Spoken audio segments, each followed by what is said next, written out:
Tov tout le monde. Borchot Habaot. On se trouve dans la préparation de Yud Bet Yud Gimel Tammuz, qui représente la libération du Rabbi Rayat des prisons soviétiques. Et comme l'a dit le Rabbi Rayat, ce n'est pas uniquement moi que le Saint béni soit-il a libéré le 12 Tammuz, mais également tous ceux qui aiment la Torah et respectent ses commandements, de même que ceux qui ne font que porter le nom de juifs. Donc le Rabbi Rayat, il explique que cette libération, elle a un impact sur l'ensemble du monde juif. Et on peut se poser la question, ok, d'accord, c'est un grand rabbi, un grand tzaddik qui sort de prison, mais en quoi ça peut toucher tout le monde? Peut-être que les Chabad, ils en font un peu trop, peut-être que c'est un peu exagéré. Et donc, on va essayer de comprendre pourquoi effectivement la sortie de la libération du Rabbi Rayat, elle y a un tel impact sur tout le monde. Donc, on va comprendre ça déjà dans les faits, dans l'histoire du Rabbi Rayat. Ensuite, on va voir ça aussi dans le mois de Tammuz. Ensuite, Gisèle va nous expliquer à travers le Dvar Malchut aussi cette idée-là. Et après, on va arriver on voudrait qu'on sorte avec toutes les clés pour activer cette Géoula, pas seulement dans le monde, mais aussi en nous, que nous-mêmes, on arrive à sortir de nos limites. Donc, on en revient au Rabbi Rayat. Et on sait aussi que déjà que le premier point qu'on peut voir, c'est qu'avant la libération du Rabbi Rayat, la Chassidut Chabad, elle était concentrée surtout en Union soviétique. Bien sûr, il n'y avait pas les moyens de communication comme on les a aujourd'hui. Donc, il n'y avait pas une grande circulation des données. À partir du moment, après cette libération, après toutes les tribulations du Rabbi Rayat, il est arrivé en Amérique, et ensuite le Rabbi est arrivé. Alors a commencé la diffusion des sources de la Chassidoute d'une manière extraordinaire jusqu'à aujourd'hui, qu'il n'y a pas un endroit au monde où il n'y a pas un endroit qui n'est pas imprégné de Chassidoute. Donc déjà de ça, on voit que effectivement la libération du Rabbi Rayat a eu un impact sur le monde entier. Puisqu'on sait que tout le but de la Chassidoute, c'est de dévoiler que même dans la matérialité du monde, il y a Akadosh Baruch Hu et révéler cette puissance d'Akadosh Baruch Hu dans la matérialité du monde. Et donc, pour en revenir au Rabbi Rayat, le Rabbi Rayat est quelqu'un, c'est vraiment Ish Mesirut Nefesh. Il a passé toute sa vie à donner, vraiment à faire tout ce qui était en son possible. Son seul but, c'était de construire le judaïsme. Et on sait que son père, quand le Rabbi Rayat avait 15 ans, il l'a nommé son secrétaire et il lui a fait jurer de donner sa vie pour le Ham Israël. Il y a énormément d'histoires sur le Rabbi Rayat, qu'est-ce qu'il a pu opérer. Je vais raconter juste une petite histoire comme ça sur je ne sais pas à quel âge exactement. Je n'ai pas retrouvé les sources de cette histoire, mais je me rappelle que c'est une histoire qui m'avait beaucoup marqué. Que le Rabbi Rayat devait intervenir auprès d'une personne qui pouvait avoir une influence sur le ministre pour annuler un décret. Il a réfléchi comment il pouvait, qu'est-ce qu'il pouvait faire pour annuler ce décret. Et il a eu l'idée d'aller voir l'instituteur du ministre. Et il savait que cet instituteur, il avait gardé un très bon rapport avec le ministre. Et il s'est dit que par ce moyen-là, il pourrait peut-être annuler le décret. Mais il fallait prendre contact avec cet instituteur. Et évidemment, ce n'était pas évident. Donc, il a pris contact avec lui. Et l'instituteur a été d'accord de le recevoir. Mais bien sûr, il lui a fixé le rendez-vous, Shabbat. Et il habitait dans un endroit qui était en plein Moscou, où il n'y avait aucun moyen il n'y avait pas d'endroit juif, parce qu'à cette époque-là, les juifs étaient en dehors de Moscou, il n'avait pas le droit d'approcher Moscou, il n'avait pas le droit d'y vivre, donc il n'y avait pas de juifs. Donc sa seule possibilité, c'était d'attendre l'heure du rendez-vous dans une auberge, dans un bar où il y avait tous les ivrognes russes qui étaient là-bas. Et donc, il n'a pas hésité. Et donc, il a attendu l'heure du rendez-vous dans ce bar, au péril de sa vie, parce qu'à cette époque, ce n'était pas facile. Et bien sûr, il n'a pas changé son aspect extérieur. En tant que chassid, il s'est rendu dans cet endroit-là. Et tout le monde se moquait un peu de lui, mais il est resté. Il n'a jamais. Toute sa motivation, c'était de ne jamais être influencé par quoi que ce soit. Il était influencé que par le but de sa vie. Le but, c'était faire Mesirut Nefesh pour le Ham Israël. Et donc, il a réussi quand même à aller à ce rendez-vous. Et il a dû marcher des kilomètres dans le froid. Et il a réussi, Baruch Hashem, à faire annuler ce décret. Juste pour montrer un peu ce dévouement qu'il avait. Et donc, à l'époque où le Rabbi Rayat, c'était donc après la Nessiout, on a dit la dernière fois, le communisme était vraiment battait son plein. Et le communisme, c'était l'antithèse d'Akadosh Baruch Hu. On se battait contre Akadosh Baruch Hu. Et donc, on fermait les chadarim, les enfants juifs n'avaient pas le droit d'aller dans les écoles juives, il n'y avait pas de milot, il n'y avait rien.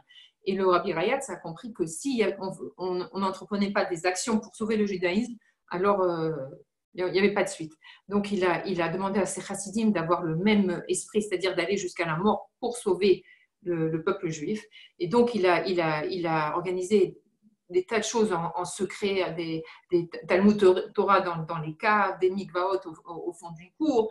Et on sait qu'il a vraiment donné sa vie pour ça. Et donc, quand le 15 Sivan, le KGB est venu le chercher, le Rabbi Rayat a été très perturbé parce qu'il s'est dit si moi je rentre en prison, qu'est-ce qui va advenir du judaïsme? Qui c'est qui va diriger toutes ces opérations? Et il est très perturbé par ça.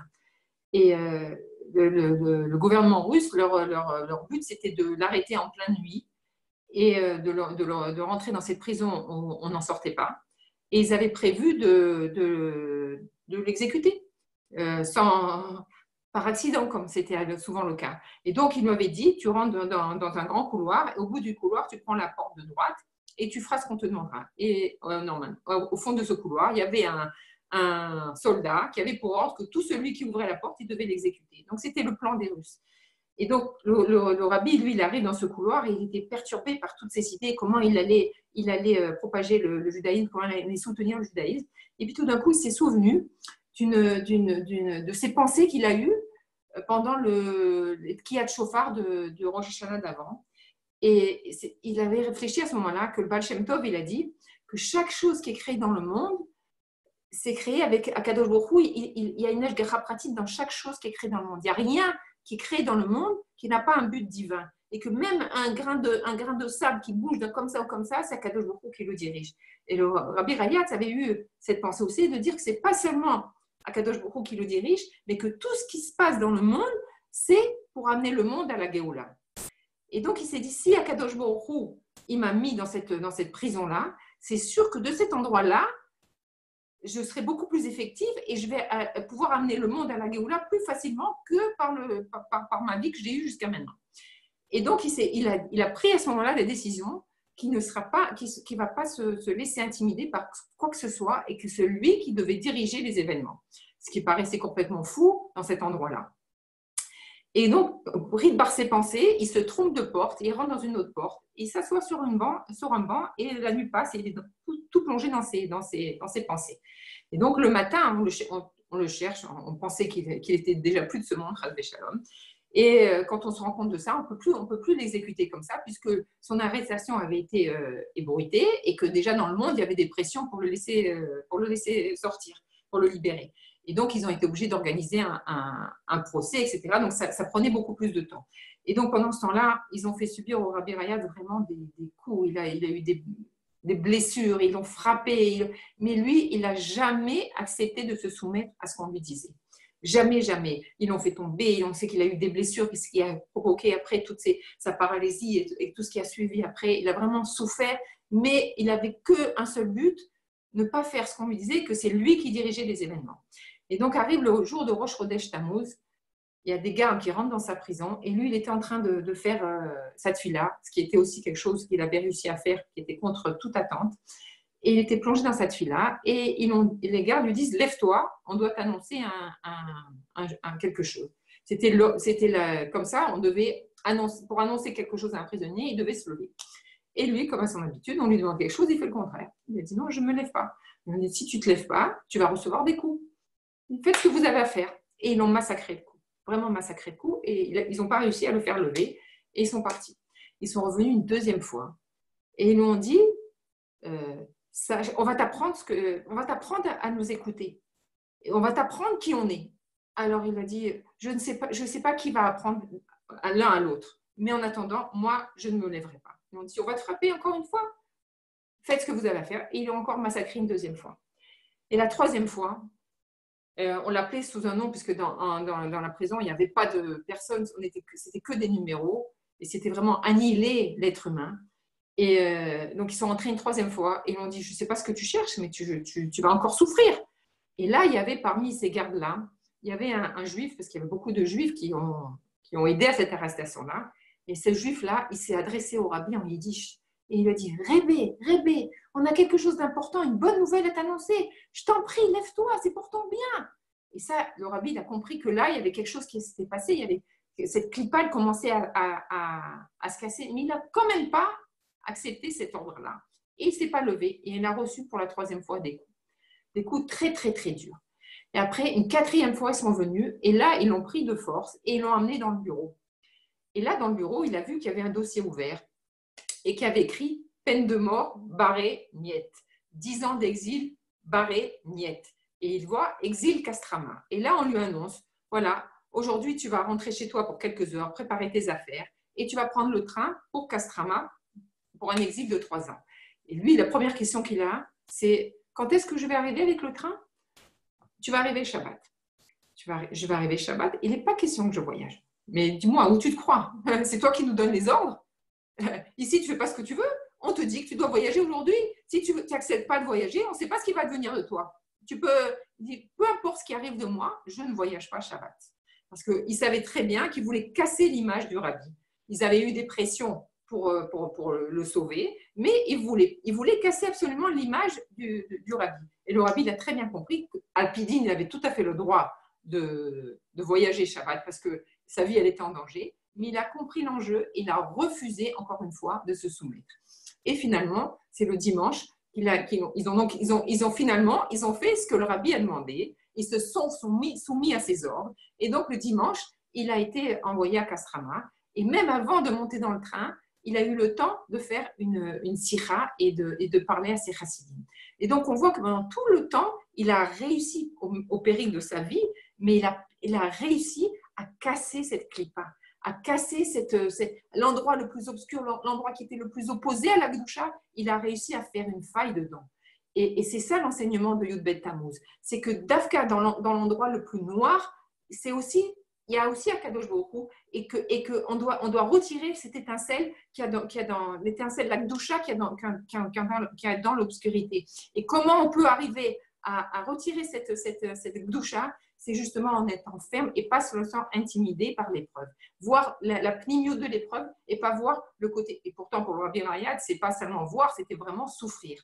Mais il a compris cet enjeu-là et grâce à ce travail-là, il a fait une faille dans le système communiste et que c'est seulement 60 ans après qu'on a vu les résultats, que le communisme s'est effondré. Mais d'où c'est venu cet effondrement du communisme? C'est par la faille que le Rabbi Rayatz il a fait.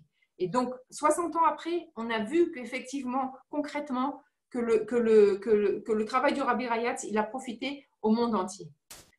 Et on voit et ça, c'est vraiment l'enseignement essentiel qu'on doit voir, c'est que de jamais se laisser intimider par l'épreuve. Savoir que si Akadosh Baruch Hu, il nous met face à une épreuve, c'est qu'on a les moyens de gagner cette épreuve-là, simplement par notre tokef, par notre force de savoir qu'Akadosh Baruch Hu, il est avec nous.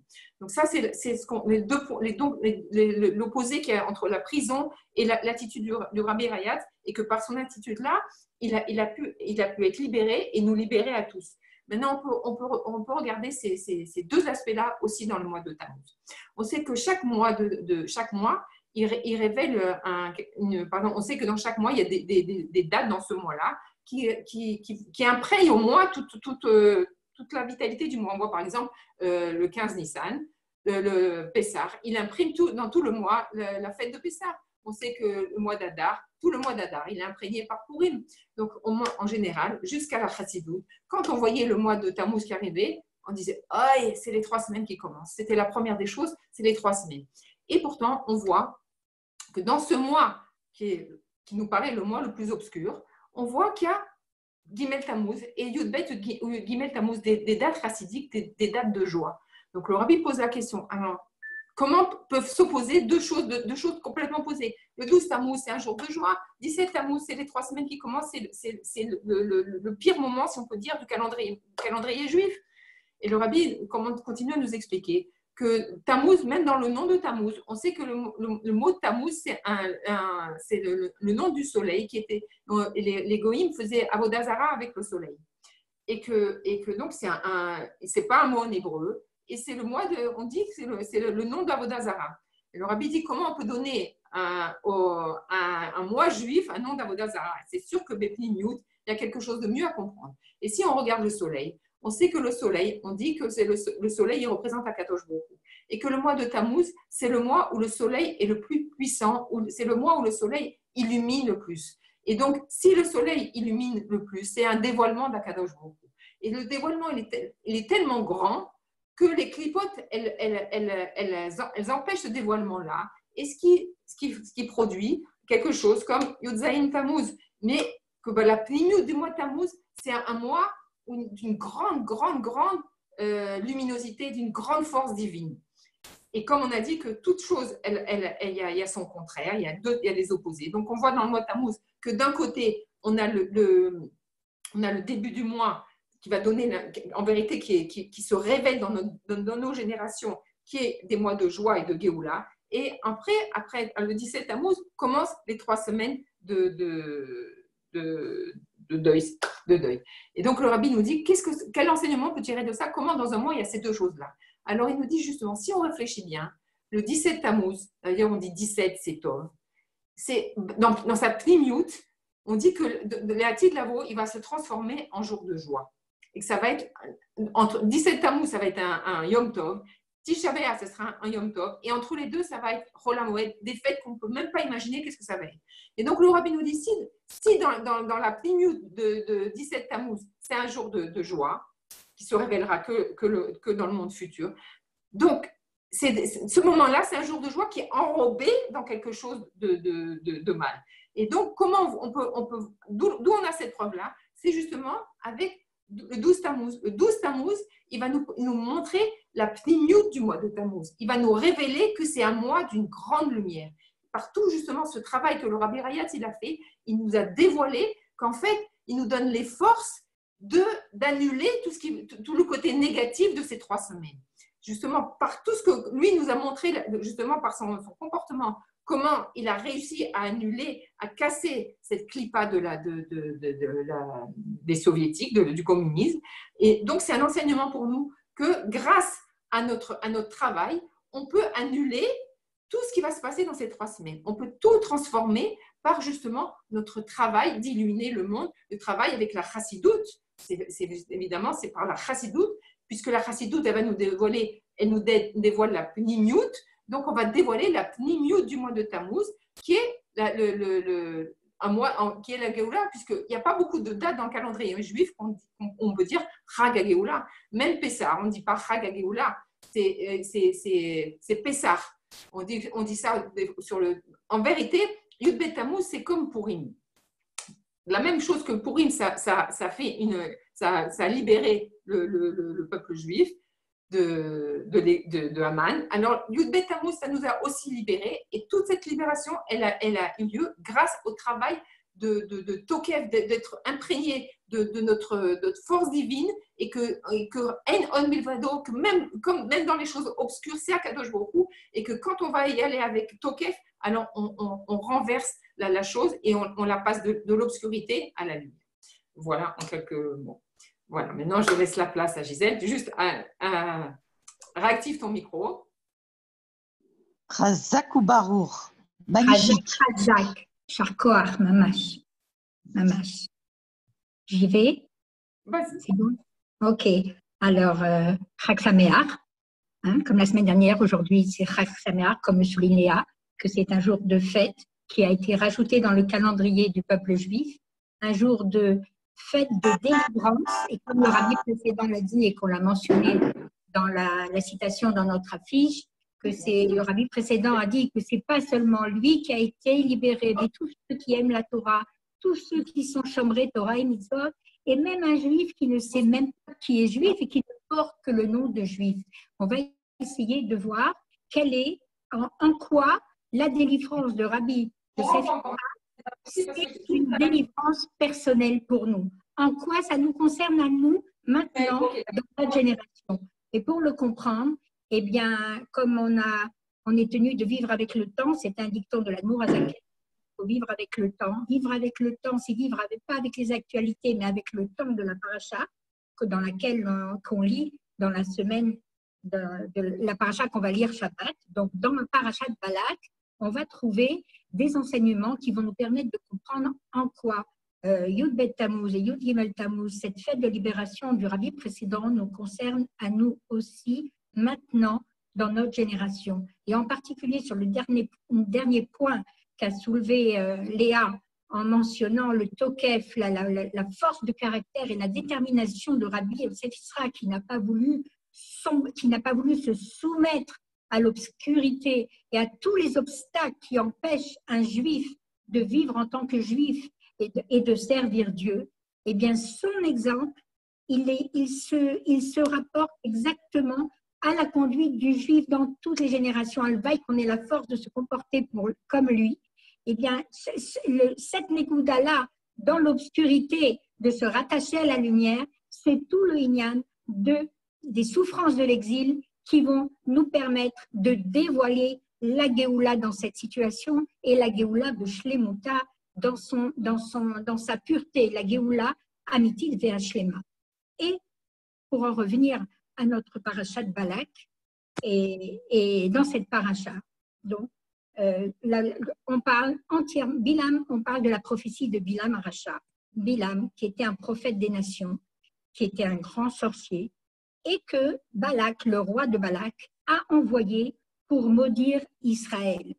Et lui, au lieu de les maudire, Akadosh Baruch Hu lui a mis dans la bouche des bénédictions. Mais pour en revenir un des premiers psukim de cette paracha, où là-bas il est écrit Vayasem Hashem Dvar Bepi Bil'am, comme pour dire qu'il n'y a pas, comme a dit Léa, tout ce qui se passe dans le monde, c'est En Od Milvado, même si un goy, il veut maudire le Ham Israël, même les paroles qui sortent de la bouche d'un non-juif, c'est Akadosh Baruch Hu qui lui met ces paroles dans la bouche. Sinon, il n'aurait pas le droit de parler. Et donc, tout ce qu'on a autour de nous qui se passe dans le monde, que les peuples du monde disent sur Israël, c'est Akadosh Baruch Hu qui leur dit de parler comme ça pour nous remettre en question et pour nous permettre d'affirmer encore plus notre force et notre puissance. Maintenant, le rabbi soulève ici une remarque très intéressante. C'est la première source. Non, il y a plusieurs sources dans la Torah qui parlent de la venue de Mashiach et de l'avènement de la Géoula. Mais dans cette paracha, la prophétie de Bilam, elle est pleine de toutes les névouot, de toutes les prophéties qui concernent la Géoula. Et le rabbi de poser la question, cette prophétie de Bilam, elle fait partie intégrante de la Torah. Et si elle fait partie totalement de la Torah, ça démontre combien elle a une immense valeur et une immense importance et que son impact est très grand. Et la question qu'on peut se poser, c'est comment c'est possible qu'un goy il puisse annoncer la Géoula au Ham Israël. En général, dans toutes les prophéties, les prophètes, c'était des tzadikim, c'était des manigués Israël, des chefs du peuple juif. Et donc, comment Akadosh Baruch Hu, il a permis qu'un goy, qu'un goy, il vienne annoncer la Géoula au Béné Israël. Et pour comprendre, eh bien, il est écrit à propos de la Géoula, au temps de la Géoula, que Veyiyu Malachim Omanaïr, qu'au temps de la Géoula, les rois des nations du monde viendront honorer et respecteront et serviront le peuple juif. Et ça, c'est ce que Bilam Aracha a prophétisé. Il a non seulement annoncé au Ham Israël qu'il vivrait la Géoula, mais mieux, il leur a permis de goûter déjà la Géoula dans ses paroles, la Géoula elle-même, puisque Bilam, qu'est-ce qu'il a fait? Il n'a fait que dire des éloges du Ham Israël, de lui faire honneur. Il voulait le maudire, sauf c'est sorti que des louanges sur le Ham Israël. Et donc, ils ont eu l'avant-goût de la Géoula par les paroles de Bilam Aracha. Maintenant, dans un autre passage qu'on apprend encore un klal que le Rambam note dans les ilchot de la Géoula, en particulier dans les lois des rois, mais à propos de ce passouk qui est écrit dans Parashat Balak, il y a écrit Ka'et Ya'amer le'Yaakov le Israël Mapal Hashem. Je vous conseille de lire la paracha après qu'on aura étudié, ou si vous l'avez déjà lu, tant mieux. Mais il y a plein de psukim qui montrent mamash, qu'est-ce que représente la Géoula et comment on doit vivre. Là, ici, Bilam Aracha, oui, c'est l'idée de la transformation du bien en mal, bien sûr. Bilam Aracha, il dit, Ka'et, à ce moment, c'est quoi ce moment? C'est avant la venue de Mashiach, comme le dit le Rambam. On viendra demander au Ham Israël qu'est-ce qu'a fait Hachem. Les peuples du monde se réveilleront et viendront demander au Bnei s'attacher à venir. On sera l'exemple, même les Rekonim, on sera l'exemple pour toutes les nations du monde. Ils viendront nous consulter, se renseigner près de nous pour qu'on leur apprenne qu'est-ce qu'Akadosh Baruch Hu et s'attacher à Dieu. Et le Rambam explique que qu'est-ce que c'est Ka'et à ce moment-là? Ka'et, c'est une période de temps. Et cette période de temps, elle s'étale depuis la création du monde jusqu'à l'époque de Bilam. Bilam, le premier prophète, un prophète Goy, un prophète des nations, qui, en fait, cette période, elle est de 2488 ans avant que Bilam Aracha prononce sa prophétie. Et quand lui-même, il dit Ka'et, il fait allusion encore 2488 ans, où il y aura le retour de la prophétie en Israël, et ça correspond d'Afka à l'époque des prophètes. Et là, qu'a fait Hachem, qu'a fait Dieu? Eh bien, c'est plein d'allusions sur la Géoula et Mashiach dans le Tanakh et dans toutes les prophéties de la Géoula. Et donc, ici, le Rambam nous apprend qu'une des conditions à la venue de Mashiach, c'est qu'avant la Géoula, avant la révélation de Mashiach, il y aura le retour de la prophétie dans le Ham Israël. Et ce retour de la prophétie, elle s'est arrêtée avec le Rambam. Après le Rambam, la prophétie est revenue à travers le Baal Shem Tov. Lui et son élève, on disait d'eux qu'ils voyaient d'un bout du monde à l'autre. Après le Baal Shem Tov, le Maggid de Mezrich et l'Admour Hazaken, en particulier le fondateur de Rabat qui a écrit le Tanya, on disait de lui que s'il avait vécu au temps des prophètes, il serait un très très grand prophète, car lui aussi voyait d'un bout du monde à l'autre et encore beaucoup plus haut dans tous les mondes. Et cette névoie, elle s'est transmise de génération en génération, en particulier chez les Rebbeim de Chabad, de l'Admour Hazaken, c'est pas chez Rabbi Shalom Dovber, ou Tzemar Tzedek, jusqu'à notre génération, où le Rabbi, en 91, il a annoncé Betor Nevoa en tant que prophète, d'après la halakha de Rambam, que Igia Zman Geulatrem, en 91, c'est l'année où le roi Mashiach s'est dévoilé, c'est l'instant où il est monté sur le toit du Beth Amikdash et qu'il a proclamé à tout le Ham Israël que la Géoula est là. Mes enfants, n'ayez pas peur, Igia Zman Geulatrem, et dans la paracha de Shoftim. Et on voit donc que maintenant, avant la Géoula, la prophétie est revenue et que tout ce que Bilam a prophétisé dans la paracha de Balak, ça commence à se réaliser petit à petit. Et en particulier, c'est aussi notre attitude pendant le temps de l'exil et ça correspond d'Afka à la conduite et au comportement de Rabbi Yosef Yitzhak dont on fait Traga Géoula, le Yud-Bet Tammuz. Il y a un passou qui dit dans Balak que Kara Shachab Keari ou Keleavi Miyakimenu. Il est accroupi, en faisant allusion au Ham Israël. Il est accroupi et il est couché comme un lion et comme un félin. Miyakimenu, qui le relèvera? Et là, le Rabbi explique que ce passou fait allusion au Ham Israël pendant le temps de l'exil. Pendant le temps de l'exil, extérieurement, on a l'impression que le Ham Israël, il subit l'antisémitisme, il est méprisé du monde entier, il n'est pas compté parmi les nations. On veut toujours se débarrasser des Juifs. On a l'impression qu'on est écrasé, accroupi, parce que c'est vrai que la galoute, c'est une forme de sommeil. Mais que dit le Passou? Et que dit Bilam? Que même si on a l'impression qu'on est endormi et qu'on est dans notre galoute personnelle, eh bien, qui est endormi et accroupi? C'est un lion, un félin, dans toute sa puissance. Comme le lion, quand il dort, on a l'impression qu'il dort, mais il suffit d'un bruit, paf, il dévoile toute sa force et toute sa puissance qui est là en éveil. Et le Rabbi lui rajoutait une écouda très forte, c'est que si le lion, il est accroupi, et il est couché et il a l'air de dormir. C'est le matzah du Ham Israël pendant le temps de l'exil. C'est pas de lui-même qui s'est couché. C'est pas de lui-même qu'on est en galoute. C'est ce qu'a dit le rabbi précédent. Lo birtzonenu galinu me'artzenu. Et c'est pas de son plein gré lui-même qu'il a été mis dans la prison. Mais c'est pourquoi? C'est parce que c'est uniquement parce que grâce aux difficultés de l'exil dans lequel on se trouve, on peut dévoiler les forces profondes qui sont cachées à l'intérieur de nous. Et tout l'exil, comme l'a montré le rabbi précédent, comme Mordechai à Yehudi, c'est le propre et la force du juif. Qu'un juif, même pendant l'exil, il n'est pas soumis aux difficultés de la galoute, aux limites de la galoute. Tout ce qui nous limite et qui nous enferme et tous les obstacles qu'on vit, elles ne sont que sur les sujets matériels du monde, que dans la vie profane. Mais en aucun cas, la galoute, elle peut entacher et brimer et empêcher le juif de servir Dieu s'il le veut vraiment. Et pour cela, il n'y a aucun obstacle. Et chaque juif, il peut tirer les forces à l'intérieur de lui, de trouver cette détermination de servir Dieu de tout son corps et de toute son âme, même s'il faut faire Messirut Nefesh. Et on a le trou dans notre génération qu'on ne nous demande pas de mourir pour faire Torah ou Mitzvot, Chas Shalom. Mais il faut juste Akravat Haratzon. Il faut juste sacrifier, canaliser sa volonté sur ce but.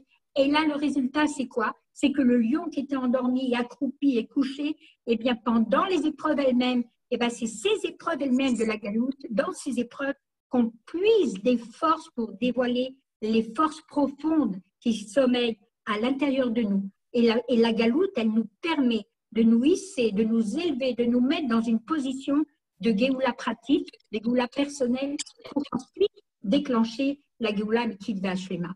Maintenant, sur le Dvar Malchut de cette semaine, le Parashat Balak, le Rabbi ramène une écoute très très forte. Quand on regarde la prophétie de Bilam, qu'est-ce qu'on voit? On ne parle pas de galoute. Dans toute la paracha, il n'est pas fait mention une seule fois de l'exil et des tsarot de l'exil et des souffrances de l'exil. Le Khatrila, la prophétie de Bilam, elle s'adresse aux Zman où les Bnei Israël seront dans la Géoula. Elle ne nous parle que des résultats, que la Géoula, que des brachot. Et qu'est-ce qu'on voit?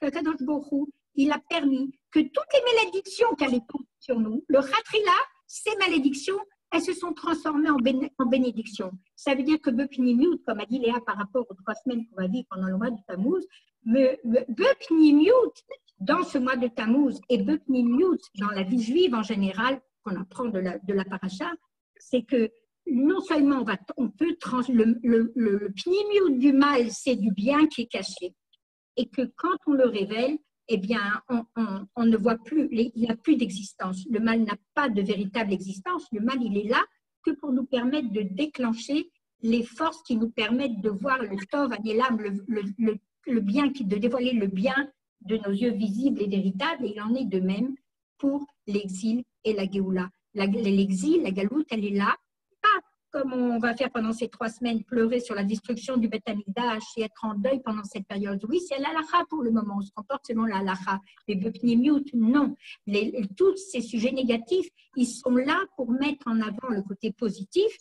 Et Davka, la fête de Beth Tammuz, c'est ce qu'elle nous apprend. La libération du Ham Israël, c'est ce qu'elle nous apprend. Et grâce au Rabbi Yosef Yitzhak, il nous donne les forces de pouvoir se placer dans ce statut de Géoula qu'on va expliquer plus en détail après.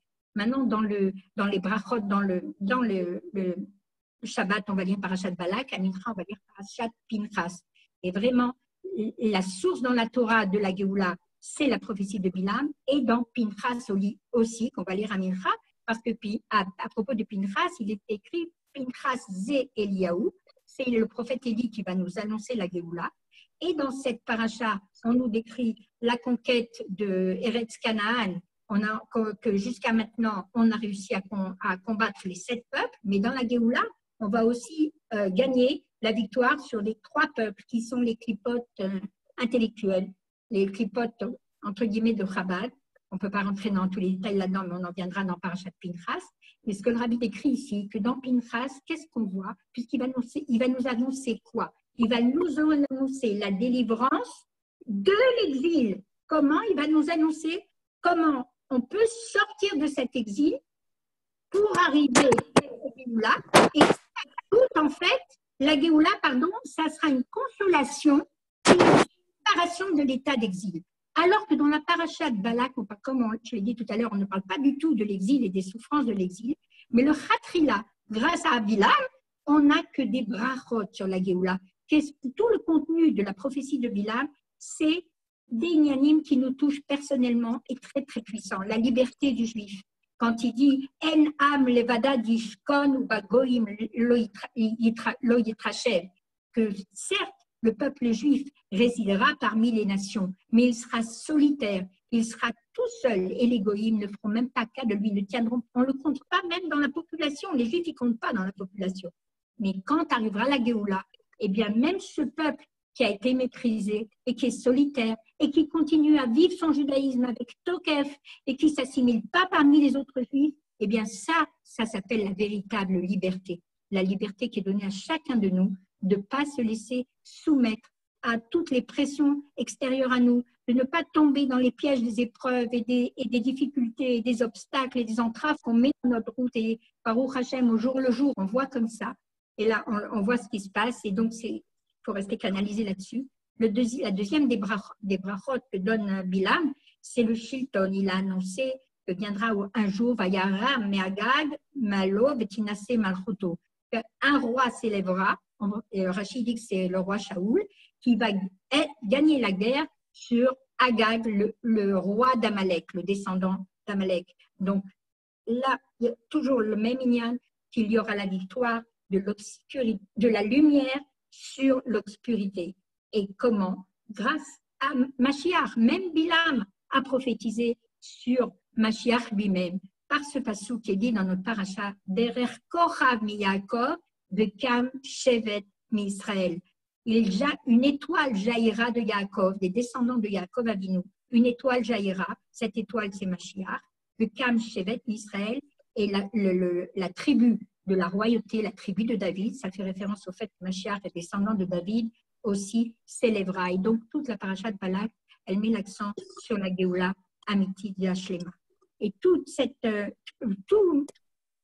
et Yud Bet Tammuz et l'enseignement de la paracha de Balak, eh bien, il nous montre à quel point on se rapproche de la délivrance. Et plus on se rapproche de la délivrance et pratique et clalique, eh bien, l'aspect la nekuda la plus profonde sur laquelle on doit s'arrêter, c'est que cette période est un et ratson. C'est comme on dit à propos des jeunes, que le jeune, il est un et ratson. Alors on dit un et ratson pour faire tchouva, mais aussi un et ratson. Maintenant qu'on s'approche du terme de la galoute et qu'on se rapproche de la Géoula, Meyad Mamash, eh bien, ce et ratson, c'est quoi? Et en particulier Yud Bet Tammuz. C'est un et ratson pour retenir que le côté positif, qui est que on ne va pas regarder le deuil des 3 semaines, mais que la voda pour nous maintenant, c'est de guetter la Géoula. Mamash Tzipia la Géoula. Et quelle Géoula on guette et on attend? Celle que Bilam a prophétisée, la Géoula totale, on va voir toutes ces prophéties se réaliser ainsi, l'une derrière l'autre. Et comme l'a fait remarquer, on l'a dit tout à l'heure, que le rabbi précédent, il a dit que ce n'est pas lui seulement qui est sorti de cet exil, mais c'est aussi chacun de nous. Et il a rapporté que déjà à son époque, il avait annoncé la Seconde Guerre mondiale d'ailleurs, et il avait dit l'alter les tchouva, l'alter les Géoula, que si on fait une tchouva immédiate, il y aura la Géoula immédiate. Et il a attesté même que le travail de préparation du monde à la venue de Mashiach, y compris les goïms, dans les moindres détails, on est prêt à accueillir Mashiach. Il a même dit qu'on est déjà prêt, habillé avec le sertouk, et on est en train de frotter les boutons. Ça veut dire que même dans les vêtements de l'âme, même les vêtements spirituels de chacun de nous, on essaie évidemment, mais si on le veut vraiment, on est tous prêts à accueillir Mashiach. Et donc, le résultat de Yud Bet Tammuz, puisque le rabbi Yosef Yitzhak est arrivé à New York et de là, il a fait la fatsa dans le monde entier. Ce travail a été continué par le rabbi avec une ampleur encore plus grande. Et nous, maintenant, ce rôle de la fatsa, d'illuminer le monde aux quatre coins du monde, de la Torah, de la lumière de la Torah et Mitzvot, et en particulier grâce à la Chassidoute, comme a dit Léa, qui nous révèle le pnimiut de toute la Torah et le pnimiut de l'âme du juif, l'essence même de l'âme du juif, et bien on est arrivé à un stade maintenant où c'est fini ce travail. Et le rabbi de dire que la seule chose, évidemment, qu'il nous reste à faire maintenant, Tzrichim rak la mot achen kulchem le kabbalat ne Mashiach tzidkenu. Le seul truc qui nous incombe maintenant, c'est de se tenir prêt concrètement à accueillir Mashiach tzidkenu. Et le rabbi de dire que si que ça inclut qu'on a dépassé tous les termes pour la Géoula, que la Géoula doit venir à chaque instant, qu'on a fait tchouva de shlemut, on ne doit pas attendre que les autres juifs y fassent tchouva. Et tout le ridouche du rabbi, c'est cette nekuda, c'est sa prophétie qu'on doit vivre avec cette proclamation, la vivre et la ressentir que Iné, Mashiach va, Mashiach est là. Et qu'on se tient concrètement au seuil des temps messianiques, au début de la Géoula, et qu'on va voir tout de suite sa réalisation. Et donc, il est bien évident que maintenant, toute la travaux d'Hachem, elle n'est qu'une achana à la Géoula. Mais pas seulement dans la théorie, oui, on se prépare à accueillir Mashiach, on doit la vivre comme si la Géoula, elle est là, le poal, mamash, miyad, comme le souligne le rabbi. Et là, maintenant, Ka'et, la aura concrète que le rabbi veut nous enseigner, puisqu'on va aborder ces 3 semaines. Quand on sait que pendant les 3 semaines, on a l'habitude de lire, d'étudier les Ichot Abechira, les lois de la construction du temps. Et en général, on le fait pour réparer l'exil et le khurban et la destruction du temps. Et le rabbi peut dire maintenant, puisqu'on est dans cette situation, on est à l'aube de la Géoula elle est sur le pas de la porte, il suffit d'ouvrir et la laisser entrer, eh bien, on doit étudier ces lois, pas comme réparation à l'exil, mais comme si on se prépare à l'instant même à sortir et participer à la reconstruction du temple, qui bien sûr viendra tout près du ciel. Mais on doit étudier ces halachot comme le vécu immédiat, ce qu'on va vivre immédiatement. Et là, j'aimerais bien, Léa, que tu mettes le Perek Yud, s'il te plaît, si tu peux. Allô? Je vais essayer. Ah, ok, j'ai cru que personne n'entendait, pardon. Voilà. Non, et là, c'est la page d'après, ça. Ok. La seconde aura que le rabbi donne maintenant, et qu'on va essayer de lire dans le texte, que, comme on l'a vu déjà plusieurs fois, qu'on doit rajouter, puisqu'on doit se préparer à accueillir Mashiach. Alors, il faut qu'on soit prêt à accueillir Mashiach, comme on fait le ménage dans notre maison Shabbat, que la maison soit prête à accueillir Shabbat américain. Et bien, nous aussi, on doit se préparer à accueillir Mashiach en pensée, parole et action. Et la meilleure des choses, c'est, comme le rabbi le dit à chaque fois, d'étudier les Inyané, Mashiach et Géoula. Et là, maintenant, il demande d'étudier ces sujets-là. Pas comme une goula pour activer et hâter la venue de Mashiach, mais comme pour pouvoir essentiellement commencer à vivre Mashiach. Ça, c'est la Hora A de Yud Bet Tammuz et la Hora A de Parashat Balak, de Dvar Malchut de Parashat Balak, qu'on doit vivre avec Mashiach. Et j'aimerais qu'on lise dans le texte. Alors, Yud, juste avant Yud, en haut, Va'al derech Hamdouba. Je ne sais pas.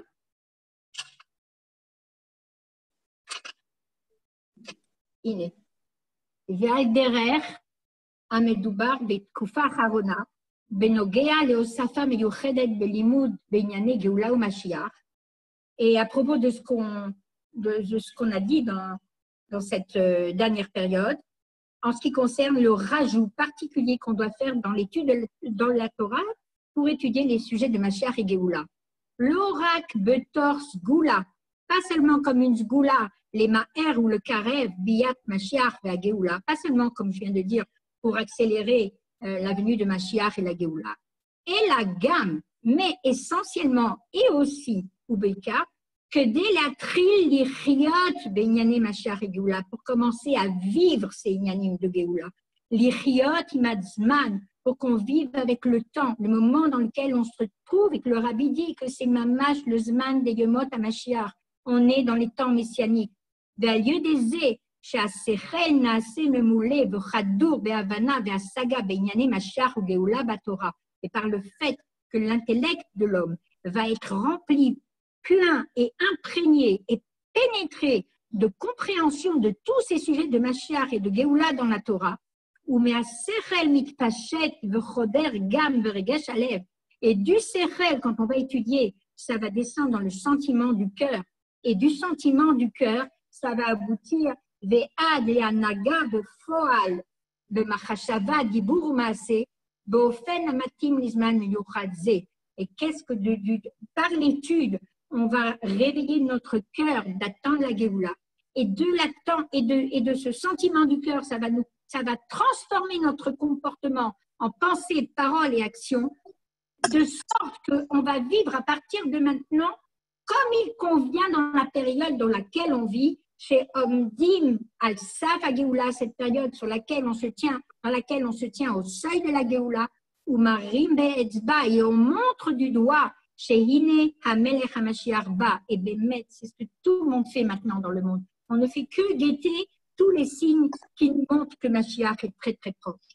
Yud maintenant, Veyesh Leosif, et il y a lieu de rajouter et d'expliquer Atzorer Ve'amala de Limud Torah Benyani Mashiach ou Geoula ou Binyan Betamikdash Keknisa Yatralat Yemot HaMashiach. Et le rabbi de rajouter que il dit que tous ces sujets dans l'étude de la Torah sur Mashiach et la Geoula et sur le Bet Hamikdash, comme la porte d'entrée dans les temps messianiques, vient, et pour expliquer ça, il dit en Agdama, en introduction, bien que nos maîtres nous disent que Mashiach viendra au moment où on ne s'y attend pas, quand notre tête elle sera détournée de ce sujet-là. Donc la question peut se poser, si on est concentré sur Mashiach, il n'y aura plus Issach Hadat. Non, on est de toute façon, il viendra quand même Issach Hadat, ce que le rabbi va expliquer ici. Que veut dire Issach Hadat? Qu'on ne sera pas concentré sur sa venue, qu'on ne sera pas en train d'attendre sa venue au moment où il se dévoile. Le rabbi donne une autre explication ici. Il dit ça ne vient pas contredire le fait que quand on va étudier les Inyané de Mashiach et Géoula, on doit le faire avec le da'at, vraiment les intégrer, les apprendre à fond et les vivre. Chez Mekacher Da'ato, Mekacher Amitz, Vechazak Meod, Veitkam Achashato Bechozek, Inyané Mashiach ou Géoula. Ça ne vient pas empêcher le fait que nous, par cette étude, on doit attacher son esprit avec force, concentrer tout le temps. La seule machashava qu'on a, c'est sur la Géoula et qu'on doit méditer là-dessus. Mais c'est plus le. Attendez, je saute la parenthèse. En bas.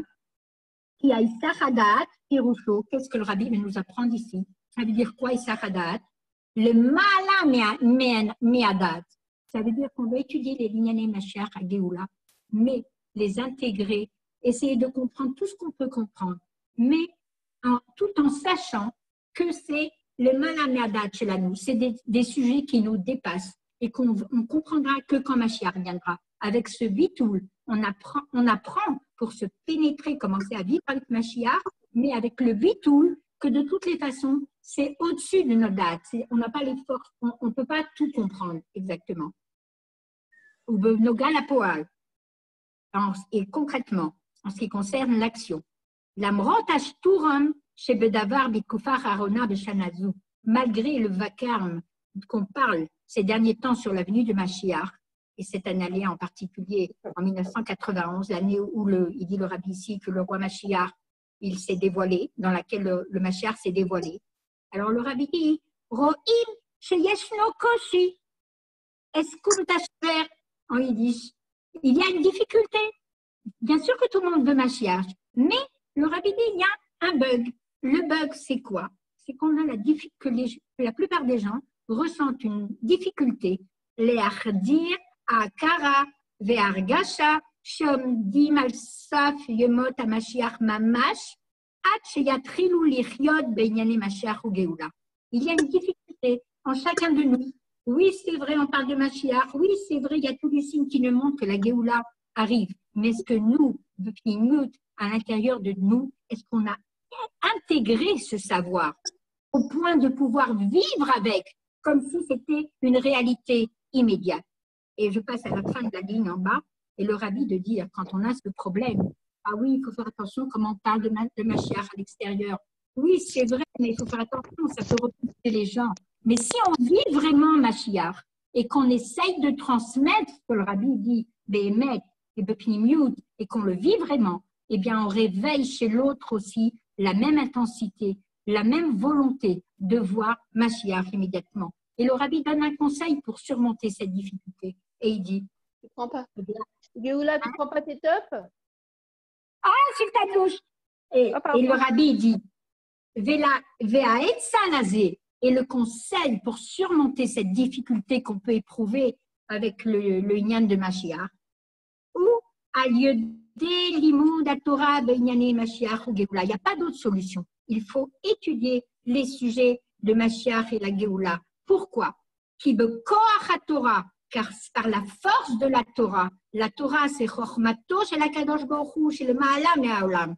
La force de la Torah, on ne peut pas tout comprendre, c'est la sagesse de Dieu qui est au-dessus du monde.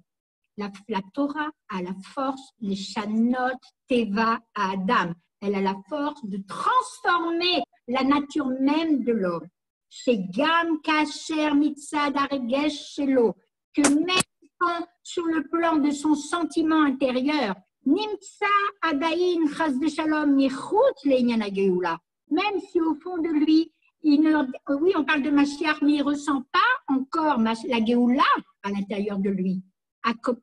Pourquoi? Kevan Shelo Yatsa Adaïn Me'agalut Apnimi. Si on ne ressent pas Mashiach à l'intérieur de nous, c'est qu'on est dans une galoute pnimi, qu'on doit travailler pour sortir de notre exil intérieur. Et comment on peut sortir de cet exil intérieur? À lieu des limud à Torah benyane Mashiach et Géoula, en étudiant ces sujets de Mashiach et Géoula dans la Torah, qui nous permettent, chez Mitale, les Mahamad ou Matsav chez les Géoula, qui nous permet de sortir de notre galoute personnelle et de nous maintenir dans une position de Géoula jusqu'à ce que Umatril Lichiot Beinyane Mashiach ou Géoula, Mitor Yedia Vakara Dargasha chez Ineze Melech HaMashiach. Ça veut dire qu'en étudiant les Inyani de Mashiach et Géoula, ça va nous transformer complètement notre nature et que qu'on va réveiller à l'intérieur de notre cœur cette attente de Mashiach et que ça va nous donner la force de sortir de notre exil personnel. Et là, on pourra commencer à vivre vraiment Mashiach, d'être présent à Regazé Mamash, cet instant même, dans le derrière de la Géoula vers laquelle on approche immédiatement. Et avant de passer la parole à Léa, je voulais revenir encore sur le passage de la prophétie de Bilam, sur Derer Kochav mi Yaakov, Kam Shevet mi Israël, qu'une étoile jaillira de Yaakov et et se dresse. זה לא אצלנו זה בזמריה. כן. לא, זה כן, vous pouvez fermer le micro qu'on puisse. oui, אני מאוד אוהבת את ה... On continue et après on vous donnera la parole. Alors, donc, je ferme le micro et toi tu remets le tien. Qui, moi? Remets le tien, oui. Ça y est?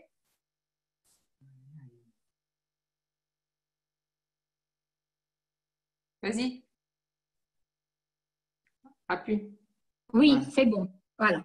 Alors, juste, je reviens sur ce verset qu'une étoile jaillira de Yaakov et se lèvera à la tribu royale de la dynastie de Mashiach. Alors, le Targum Onkelos fait remarquer que cette étoile dont on parle fait allusion à Mashiach. Et le Talmud Yerushalmi qu'on étudiera dans la Géoula, le Talmud Yerushalmi, cependant, il enseigne que le mot étoile fait référence à chaque juif, qui, eux, sont comparés aux étoiles, comme dans la promesse d'Abraham Avinu, que sa descendance sera aussi nombreuse que les étoiles du ciel. Alors, comment concilier ces deux interprétations qui apparemment semblent contradictoires? Concrètement, les deux, elles sont justes. Cette étoile est à la fois Mashiach et c'est à la fois chaque juif. Comme le Meor Enaïm l'explique au nom du Baal Shem Tov, que dans chaque, et c'est toute la chita de la Chassidut, que dans chaque juif, il y a une étincelle de l'âme de Mashiach. Et donc, ça veut dire qu'aujourd'hui, nous, chaque juif possède dans son âme une partie de l'âme de Mashiach. Et que donc, il a la possibilité de réparer et de révéler cette étincelle de Mashiach qui est à l'intérieur de lui.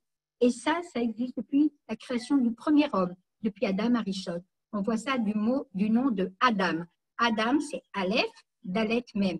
Aleph, c'est Adam. David, c'est David. Dalet, c'est David. Et Mem, c'est Mashiach. Ça veut dire que dès la création de l'homme, le but pour lequel on est sur terre, c'est pour révéler non seulement Mashiach qui est à l'intérieur de nous, mais d'amener le monde à être une demeure pour Dieu, d'amener la Géoula, Amitit et Hashlema. Et pourquoi tout ça? Parce qu'il est marqué que quand chacun, c'est le Rabbi qui explique que quand chacun va travailler sur lui pour dévoiler cette partie de Dieu qui est en lui, cette partie de Mashiach qui est en lui et qui lui permet de vivre avec cette Nikuda, ce n'est pas quelque chose de nouveau que le Rabbi nous demande, c'est quelque chose qui existe à l'intérieur de nous, qu'on veut vivre avec Mashiach, qu'on veut voir la Géoula, c'est dans le plus profond de l'âme du juif. Et la seule chose qu'on doit faire, c'est de sortir de notre exil personnel. Comment? En se disant, petit à petit, pas après pas, effort après effort, quand on surmonte les difficultés qu'on a pour rester de tokef attaché à Torah et Mitzvot, comme les forces qu'on reçoit de Yud Bet Tammuz, du Rabbi précédent et du Rabbi maintenant dans notre génération, eh bien, on diminue l'intensité de la Touma dans le monde et on arrive à la réalisation du Passouk qui dit que quand Mashiach viendra, le Ruach HaTouma, Ma'avir Minaret, j'enlèverai l'esprit d'impureté de la terre, et alors par la venue de Mashiach et par la Géoula immédiatement. Amen. Alors on reçoit les forces pour pouvoir sortir de notre galoute pratique et vivre déjà dans le statut de la Géoula tel que Bilam a prophétisé. Et donc, voilà, on vit avec ces enseignements. Et maintenant, je vais passer la parole à Léa qui va nous expliquer concrètement comment on essaye de vivre tous ces riches enseignements qu'on vient d'entendre. Amen, amen. Merci beaucoup. Razak, vraiment, c'est extraordinaire. Avec merci, Jacques, c'est super. Est-ce que vous pourriez remettre l'enregistrement sur le groupe après? Bien sûr. Bien sûr. Voilà. On va le recevoir, on va le faire. Donc, oui, voilà. La dernière fois, on ne l'a pas reçu à temps, mais maintenant, on a pu enregistrer nous-mêmes, donc on va l'envoyer tout de suite. Merci. Alors, super, merci beaucoup.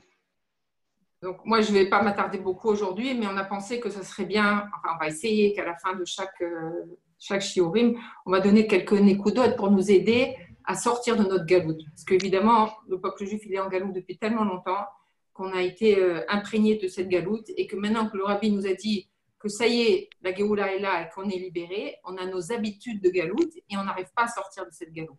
Et comment y arriver, justement? Le Rabbi nous dit que par l'étude, c'est ce que Gisèle a expliqué tout à l'heure, que par l'étude, plus on va étudier, plus on va comprendre. Mais des fois, on comprend les choses, mais ce n'est pas parce qu'on comprend les choses qu'on va les faire. Par exemple, je vous donne un exemple. Quelqu'un qui décide d'arrêter de fumer, il sait que c'est interdit, que ce n'est pas bon pour la santé de fumer. Il le sait très bien, il a très bien compris que ce n'est pas bon de fumer. Et pourtant, il continue à fumer. Pourquoi? Parce qu'il n'a pas intégré la chose. La chose, elle n'est pas descendue dans son date et elle n'a pas réussi à l'influencer.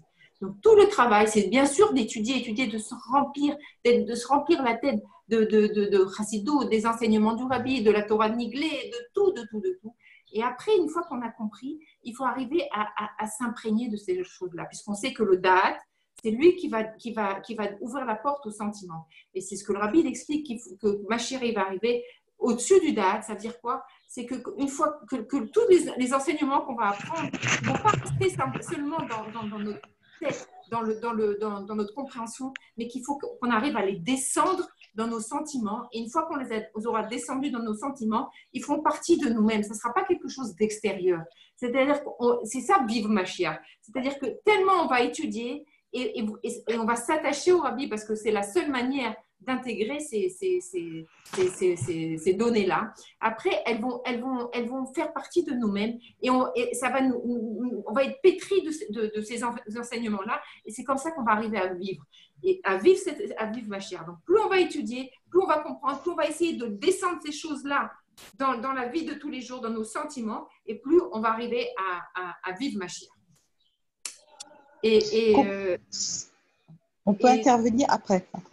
Bien sûr, bien sûr. Et donc, donc une fois qu'on a compris, qu'on essaye d'étudier les paroles du Rabbi, on va comprendre maintenant comment le passer. Aujourd'hui, on va commencer une petite nekuda. Donc, en fait, si on réfléchit, c'est quoi un juif? Le mot Yehudi, il vient du mot Oda'a, le remerciement. Le juif, et d'ailleurs, vraiment, le Rabbi, c'est tout son enseignement. C'est rare que dans une sikha, il ne parle pas de modéani. C'est toute la force du Rabbi, c'est sur le modéani. Le modéani, c'est quoi? C'est remerciement à Kadosh Baruch Hu avec le bitul. Savoir, ça veut dire quoi? C'est que le juif, il doit vivre constamment dans la notion de en od bilvado. Il n'y a que à Kadosh Baruch Hu. Et que donc, tout ce qui arrive, et même si Chas v'Shalom, il arrive des choses qui nous paraissent le contraire du bien, c'est que dedans, il y a quelque chose de très fort et que quand on va passer cette épreuve-là, on va récupérer cette étincelle qui est cachée dans cette chose-là. Si on peut expliquer grosso modo, c'est que dans le monde, il y a des étincelles qui sont enfouies dans le monde et que c'est le travail qu'on récupère ces étincelles de divinité par notre travail de Torah et Mitzvot qui a été donc depuis la création du monde. Maintenant, ce qui reste dans le monde, c'est des étincelles d'Akadosh Baruch Hu qui sont cachées dans le monde mais qui sont complètement enfouies dans le monde, qu'on ne peut pas récupérer et que pourtant on en a besoin pour la Géoula. Et comment on peut les récupérer? Juste quand quand l'épreuve elle vient et qu'on est déterminé et que on sait que cette épreuve-là, elle vient parce qu'Akadosh Baruch Hu, il sait que moi, c'est moi, petite personne, de rien du tout, j'ai la force de sortir cette étincelle de cette épreuve. Et comment? Quand je ne vais pas m'impressionner de l'épreuve, je ne vais pas avoir peur de l'épreuve. Et je sais qu'Akadosh Baruch Hu, il va m'aider dans cette épreuve et je vais lui dire, Akadosh Baruch Hu, j'ai pas peur. C'est toi qui vas me sortir de là. Et rien que le fait de dire ça, c'est écrit même dans le Tanya que l'épreuve elle va se transformer et on va voir la chose extraordinaire qu'il y a dans cette épreuve. Et une manière justement de sortir de l'épreuve, c'est la simcha.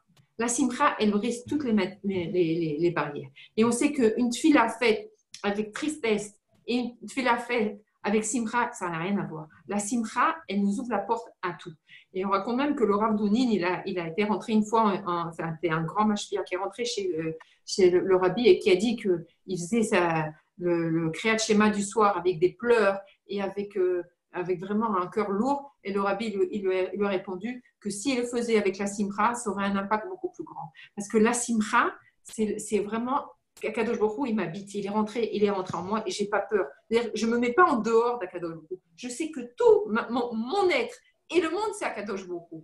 Il y a encore des ondes d'ombre, mais justement par le fait que je vais être Bessimcha, que je vais avoir du Bitachon B'Hashem, alors ces zones d'ombre, elles vont s'ouvrir.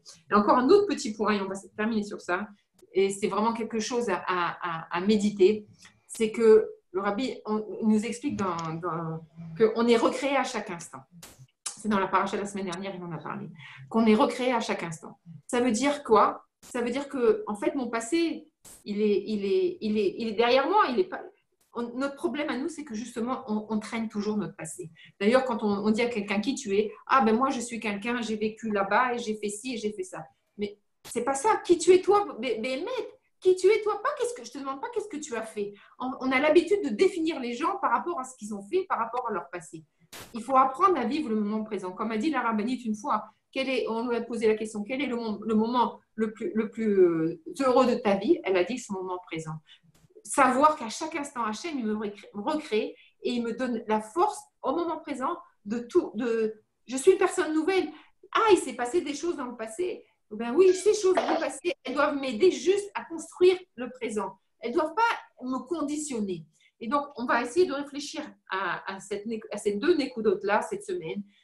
Essayer de réfléchir à chaque instant, de voir comment on est conditionné par notre passé, par notre éducation, par l'endroit où on a habité, par notre famille, par notre chinour, par tout ça, ça nous conditionne. Essayer de réfléchir et voir comment, quand j'agis en tant que quelqu'un de libre qui prend des décisions maintenant ou en tant que quelqu'un avec tout mon passé qui me conditionne. Et ça, donc si on arrive à travailler cette semaine sur ça, Bezrat Hashem, comme le Rabbi nous dit que de ce Shabbat, Yud Bet Tammuz, on a la force de tout transformer. Donc, Bezrat Hashem, on va arriver directement de ces jours-ci vers la Géoula et on va vivre vraiment 3 semaines de grande joie et de grandes fêtes et qu'on verra que toute cette galoute, elle nous aura propulsés vers un monde de vérité, un monde de lumière et que, voilà, Bezrat Hashem, qu'on vive la Géoula aujourd'hui même, Bezrat Hashem. Amen, amen. Toda Rabba.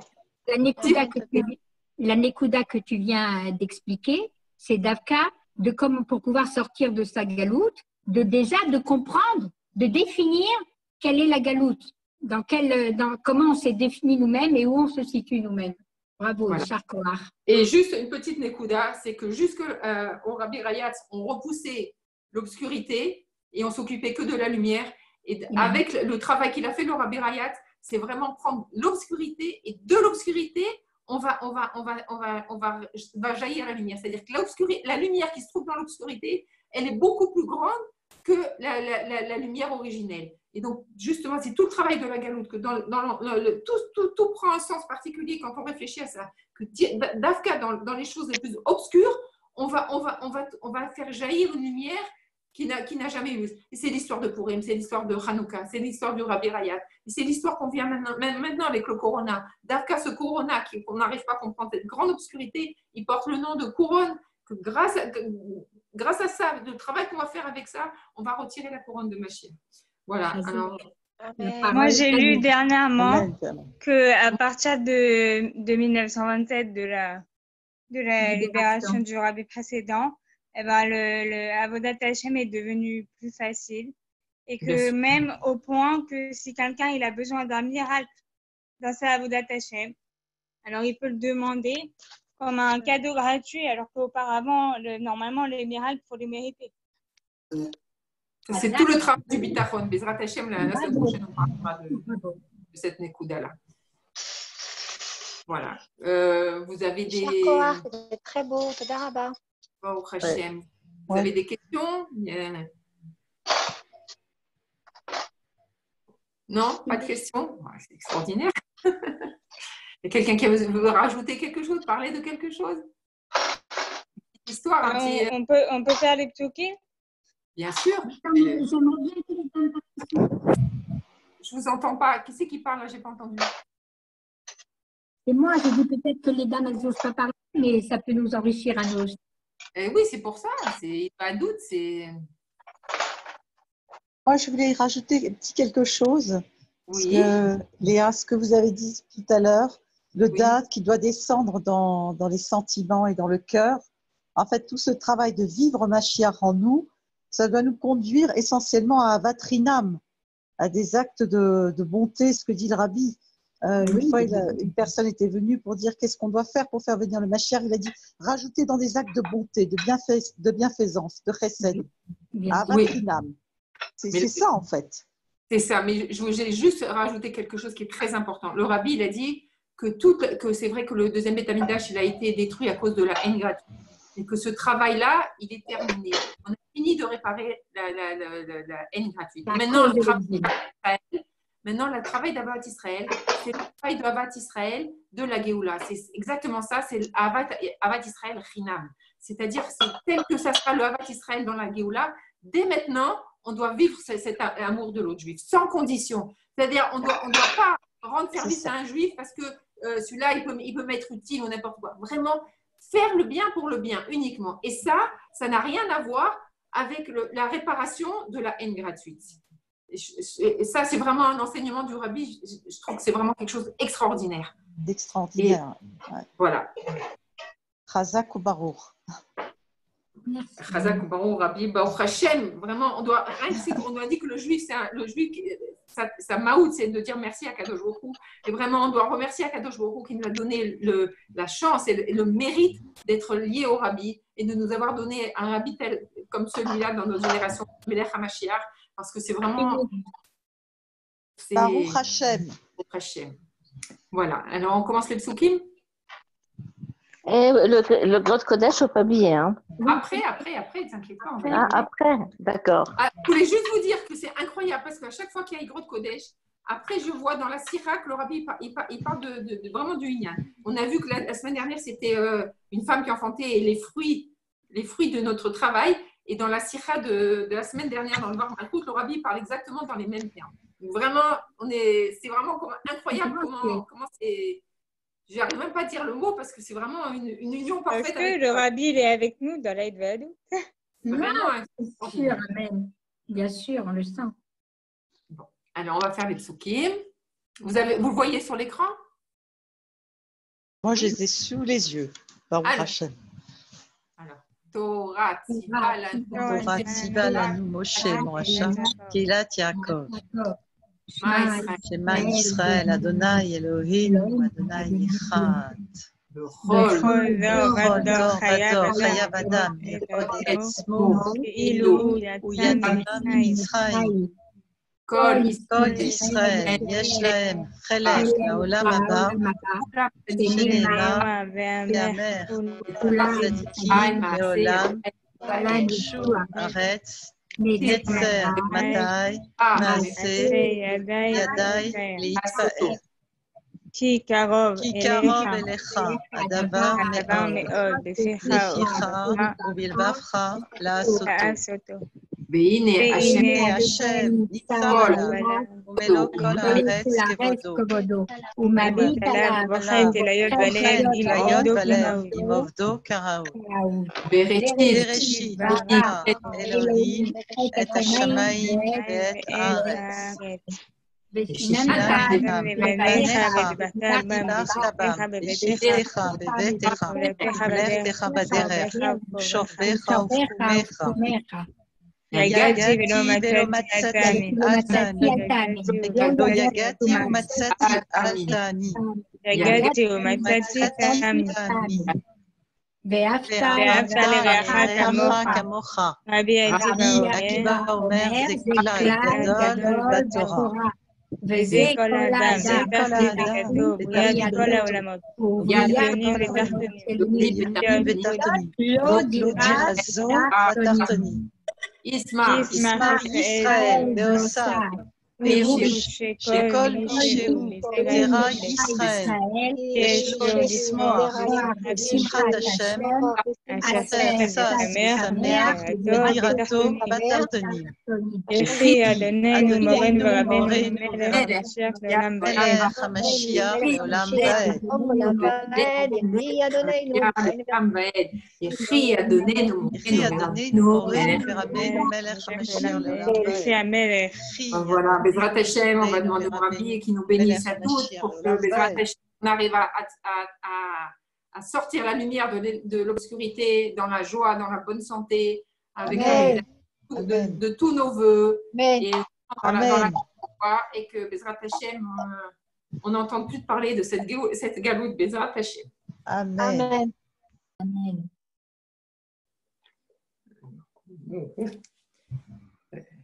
Évidemment, j'ai une lettre en yiddish et j'ai une autre immense. Alors, je vais regarder la traduction en français. Si vous voulez dire quelque chose pendant ce temps.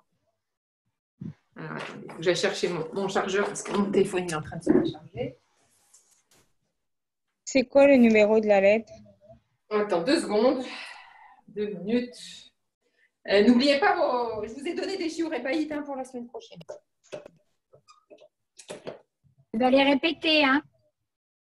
Attention, je ferai une interrogation la semaine prochaine. Hein. Tu nous les répètes. Oui, c'est dire merci à Hachem. Attends, essayer de mon téléphone. Alors, dire merci à Hachem et essayer de se rendre compte comment on agit si on n'est pas influencé plus qu'il en faut par le passé, que notre passé nous enferme.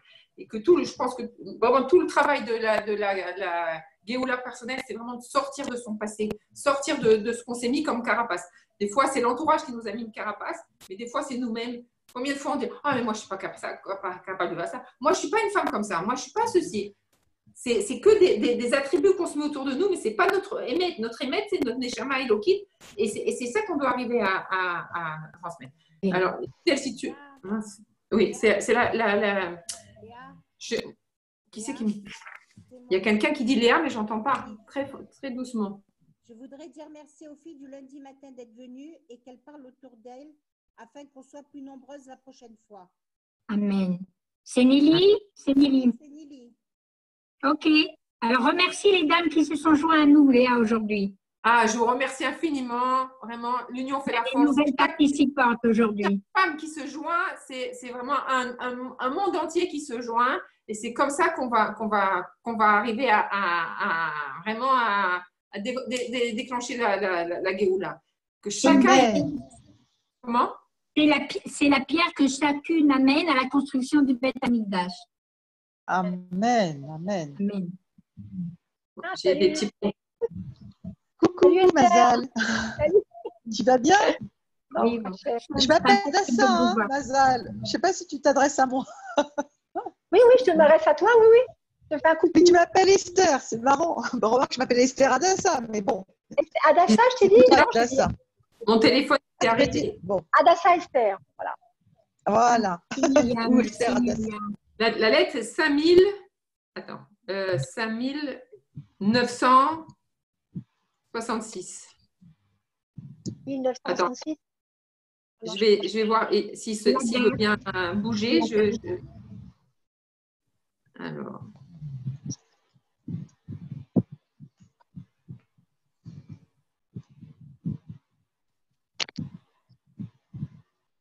Ah, c'est dans le tome. Attends, je ne t'ai même pas dit ça.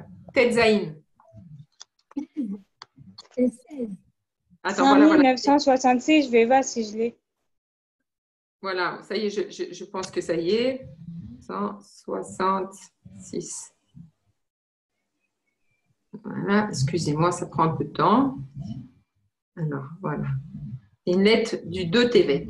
Au grand Rav est juste distingué Chassid qui craint Dieu, est issu d'une illustre famille, le Rav Shalom Yecheskel Shraka Shrita. Je vous salue et je vous bénis. J'ai reçu votre lettre avec plaisir, mais celle-ci m'est parvenue en une période où des activités supplémentaires s'ajoutent à celles que j'assume d'ordinaire. Malheureusement, ces activités ne sont pas toutes joyeuses, et de fait, une activité joyeuse empêche également de se concentrer de la manière qui convient. En tout état de cause, pour accéder à votre requête, j'ai volé de mon temps afin de relire ces épreuves comme je le note plus loin.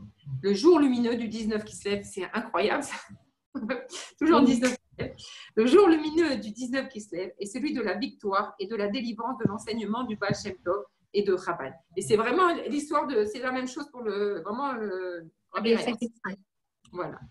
Et selon l'expression 19 qui se lève, c'est aussi Chag HaGeoula. Oui, mais c'est plus, mais on appelle plus Rosh Hashanah la Chassidoute que Chag HaGeoula. Mais celle qui est vraiment qualifiée de Chag HaGeoula, c'est Yud Tammuz. Oui, c'est vrai. Il est selon l'expression du Rabbi Racha, père de mon beau-père, le Rabbi dont le mérite nous protégera, dans une lettre bien connue à propos de ce jour, le Rosh Hashanah de la Chassidoute, que nos saints maîtres nous ont légué de l'enseignement du Baal Shem Tov. Peu après cela, on célèbre Hanouka pendant 8 jours, dont les responsables du Rashba, au chapitre 9, expliquent l'importance. On peut également le déduire de l'explication précise qui est développée par le commentaire du Hanouka de l'auteur du Tanya, imprimé dans le Torah Or. Or, la bougie et la mitzvah sont constituées d'huile qui fait allusion au secret des secrets de la Torah, comme le dit le Saint Zohar. Puisse donc Dieu faire que ceci se prolonge tout au long de l'année, depuis les secrets des secrets de la Torah jusqu'à sa partie révélée et à l'action concrète découlant de cette étude.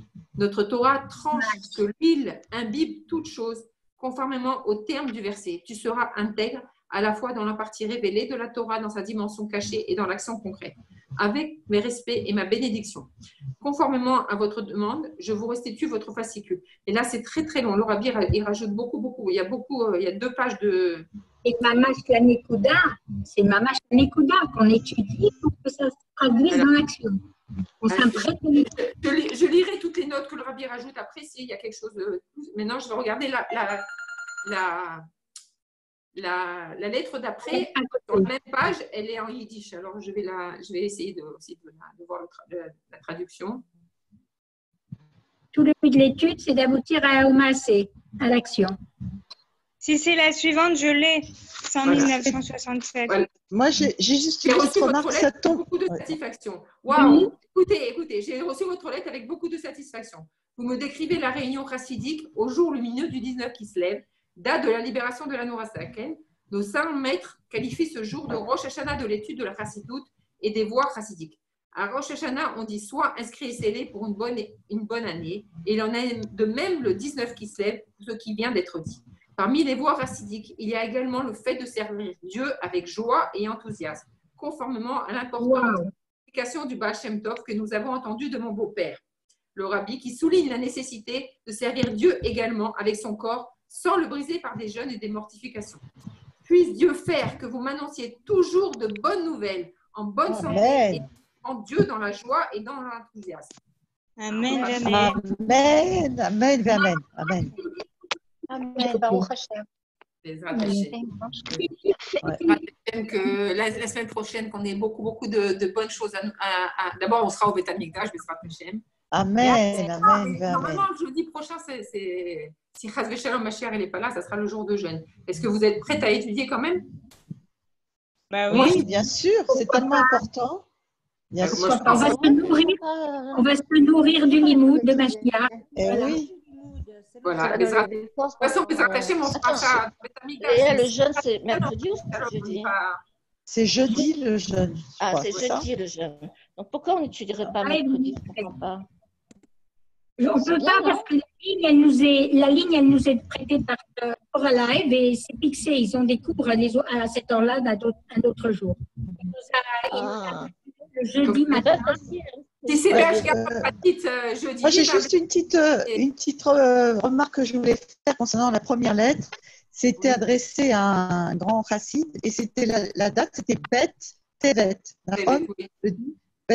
Ça m'a fait penser à la fête dite d'Amnetzar, Hei Tevet, parce que le rabbi, c'est le seul qui n'a pas été emprisonné de tous les rébéim. Il a dit en fait, le fait que ces livres sont partis en galoute, c'était comme un emprisonnement pour le rabbi. Donc, Dinanetzar, c'est une vraie libération. Voilà, c'est dans ce sens-là que je disais que ça peut rejoindre aussi Chag HaGeoula. Les deux lettres, c'est la fête de la libération, se libérer de toutes les embûches. Voilà, c'est ça. Parce qu'en fait, c'est ces livres qui sont, c'est ça le plus rachouf, quoi. C'est ça qui va amener la Géoula, c'est les enseignements du rabbi, quoi. Et donc, quand le rabbi avait signé ça. La tête, c'est que ça descend dans les parce qu'on peut s'émerveiller de toutes les choses que le rabbi nous dit, mais tout notre travail, c'est d'arriver justement à les descendre et de les vivre. Exactement. Des choses concrètes, on va arriver. C'est pour ça qu'on a pensé de vous donner quelques petites anecdotes de shiurim qu'on a suivi sur justement tout le travail de Galout Pnimi et de comment s'ouvrir à ça. Et donc, Bezrat Hashem, on va essayer chaque semaine de donner des petites anecdotes mais il faut que chacune de vous travaille parce que c'est pas simplement justement tout le travail, c'est pas justement. Et nous partager. Il faut partager. C'est un partage en fait, c'est magnifique. Mais le fait qu'on ait cet enregistrement est très important parce qu'on peut l'envoyer à d'autres personnes, ça peut leur donner envie après de se connecter sur chaque semaine. De la même manière, on a vu quelques femmes qui ont appliqué tout de suite une écoute comme Rachel, vraiment. Elle a directement, elle a mis les choses traduit dans l'action. Et donc, même Lily. Il y a eu encore, je sais, Raya. Donc, c'est toute cette nékouda là. C'est ça qui est important. C'est-à-dire pas seulement que ça reste là, mais qu'on agisse avec ça. Même des petites choses, c'est pas grave. Le plus important, c'est que ça descende dans nos actions. Parce que c'est l'action qui est essentielle. Avec la pensée, on peut faire des choses, mais c'est l'action. Comment? Léa, oui, Léa et Gisèle, s'il vous plaît, je voulais juste vous remercier toutes les femmes du groupe parce que je vous adore toutes. Vous m'avez tellement bien encouragée la dernière fois. Vous m'avez cassé une barrière, un blocage énorme. Mais ta vidéo.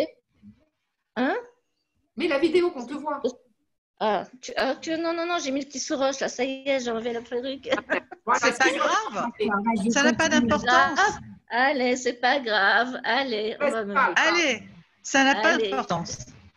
Ça n'a pas d'importance. Coucou Rachel. Coucou Rachel. Voilà. Regardez comme je suis belle.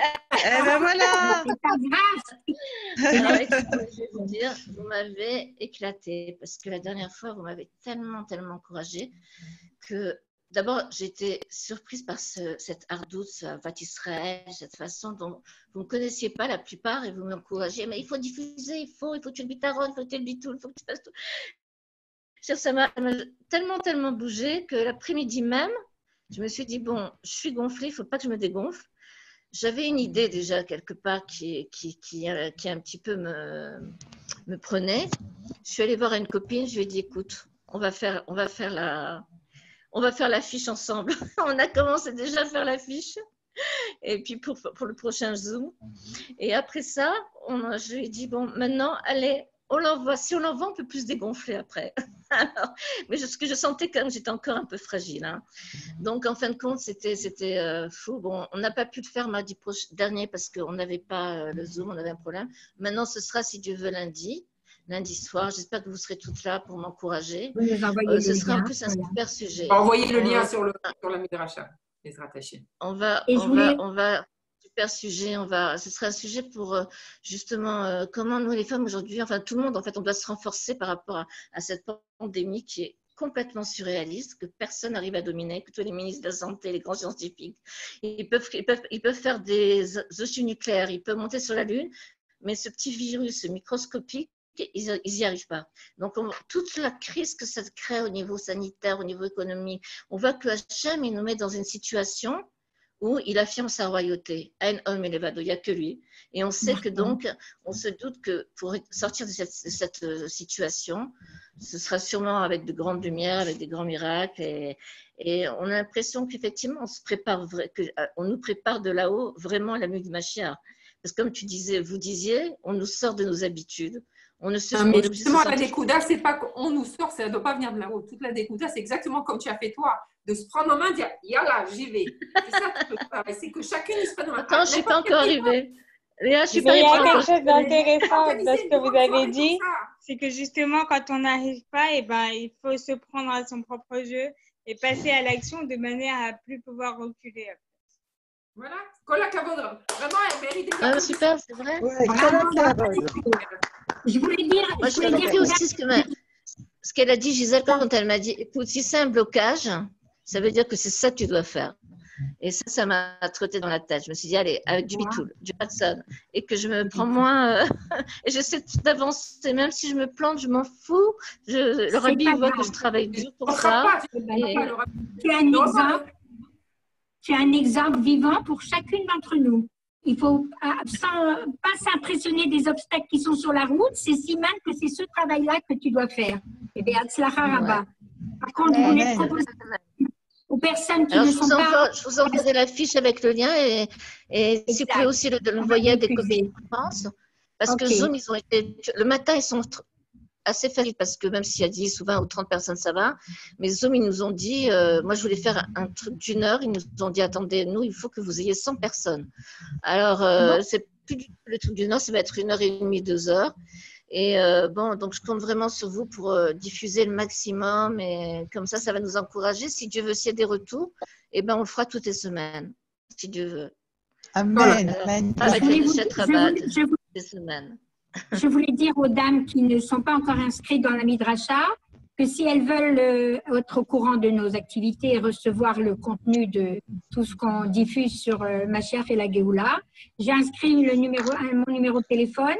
Et sinon, je vais vous donner un autre numéro de téléphone. Vous nous écrivez un message et on vous intègre dans le groupe. Je vais écrire celui de Léa aussi. Super. Mets le lien directement, sinon le lien de la Midrasha. Tu peux faire, Faya, je ne sais pas le faire. Vas-y. Je ne sais pas faire le lien de la Midrasha.